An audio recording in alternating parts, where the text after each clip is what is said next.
इस वीडियो में हम लोग देखने वाले हैं दोस्तों क्लास 12 का हिस्ट्री चैप्टर 2 के MCQ क्वेश्चन। इसमें 48 क्वेश्चन होने वाला है ऑब्जेक्टिव टाइप दोस्तों। 1 नंबर क्वेश्चन कह रहा है क्या कि फूट डालकर विजय प्राप्त करने का कार्य सर्वप्रथम किस राजा ने किया। फूट डालकर विजय प्राप्त करने का कार्य सर्वप्रथम किस राजा ने किया, तो ऑप्शन नंबर ए अजातशत्रु ने किया। सेकेंड क्वेश्चन है दोस्तों, कह रहे हैं कि जीवक वैद्य किस वंश के काल में था। जीवक वैद्य किस वंश के काल में था, तो ऑप्शन नंबर सी हर्यक वंश के काल में था। नेक्स्ट क्वेश्चन है दोस्तों,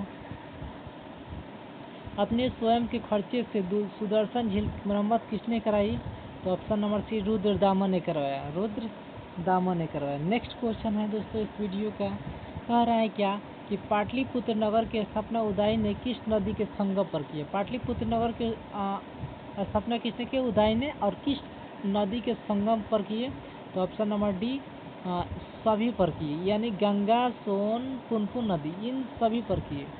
नेक्स्ट क्वेश्चन है दोस्तों, कह रहे हैं क्या समस्त भारत की ही नहीं एशिया एवं यूरोप सर्वप्रथम हुनों को परास्त करने का श्रेय किस शासक को जाता है, तो ऑप्शन नंबर बी स्कंदगुप्त को जाता है।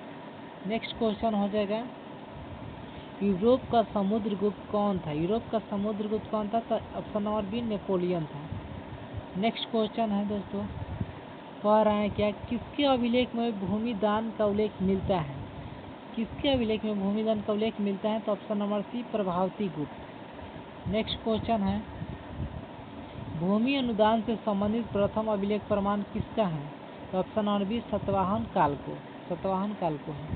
नेक्स्ट क्वेश्चन है, 510 ईस्वी में सती प्रथा के साक्ष्य वाला प्रथम अभिलेख कहाँ मिला है, तो ऑप्शन नंबर ए हो जाएगा एरन अभिलेख में। नेक्स्ट क्वेश्चन है इस वीडियो का, कह रहा है कि किस शिलालेख से अशोक द्वारा कलिंग विजय का पता चलता है। किस शिलालेख द्वारा अशोक द्वारा कलिंग विजय प्राप्त का पता चलता है, तो ऑप्शन नंबर डी 13वां शिलालेख में। नेक्स्ट क्वेश्चन है, किस विद्वान ने मात्र अभिलेखों में आधार पर अशोक का पितामह सर्वज्ञ प्रयास किया था, तो option number D Devadatta Ramakrishna Bhandarkar. Next question है, मौर्य कला निम्नलिखित में सर्वाधिक महत्वपूर्ण नमूना है, कौन से, तो गुहावास्तु कला है। कह रहा है कि इंडिका की रचना किसने किया, तो मेगास्थनीज ने किया इंडिका। बहुत VVI क्वेश्चन है दोस्तों, VVI क्वेश्चन है, आपके एग्जाम में ये क्वेश्चन आएगा, जरूर आएगा। कह रहे हैं कि प्रयाग प्रशस्ति की रचना किसने की, ये भी एग्जाम के दृष्टि से VVI क्वेश्चन है दोस्तों, याद रखिएगा। कह रहा है कि प्रयाग प्रशस्ति की रचना किसने की है, तो हरिसेन ने की है। कह रहे हैं गुप्तों के काल में कौन से चीनी यात्री भारत आया था, तो फाहियान भारत आया था। भारतीय इतिहास का कौन सा काल स्वर्ण काल के नाम से जाना जाता है, तो गुप्त काल को स्वर्ण काल के नाम से जाना जाता है। अशोक किस वंश का शासक था, तो मौर्य वंश का शासक था। अशोक मौर्य वंश का शासक था। कौटिल्य की कृति क्या है, तो अर्थशास्त्र है। कौटिल्य की कृति अर्थशास्त्र है। मेगास्थनीज भारत में किसके दरबार में आए थे। मेगास्थनीज भारत में किसके दरबार में आए थे, तो चंद्रगुप्त मौर्य के दरबार में आए थे। समुद्रगुप्त की जानकारी मिलती है, कहाँ से मिलती है, तो प्रयाग प्रशस्ति से जानकारी मिलती है। पाटलिपुत्र नगर की स्थापना किसने किया, तो उदय ने किया। कह रहे हैं क्या कि 9 रत्न किस शासक के दरबार में रहते थे, तो चंद्रगुप्त विक्रमादित्य के दरबार में रहते थे। अभिज्ञान शकुंतलम के रचनाकार कौन है, वो जगह कालिदास। प्रयाग प्रशस्ति के संबंध किस गुप्त शासक से हैं, तो समुद्रगुप्त शासक से संबंधित है। प्राचीन भारत में अभिलेख की शुरुआत किस शासक ने किया था, तो अशोक ने। अभिलेख की शुरुआत अशोक ने किया था। किस शासक को प्रियदर्शी कहा जाता है, अशोक को।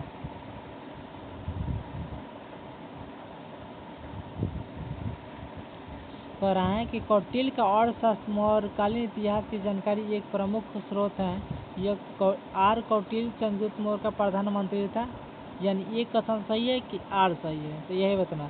तो क्वेश्चन नंबर ए आर दोनों सही है। आर ए की सही व्याख्या करता है।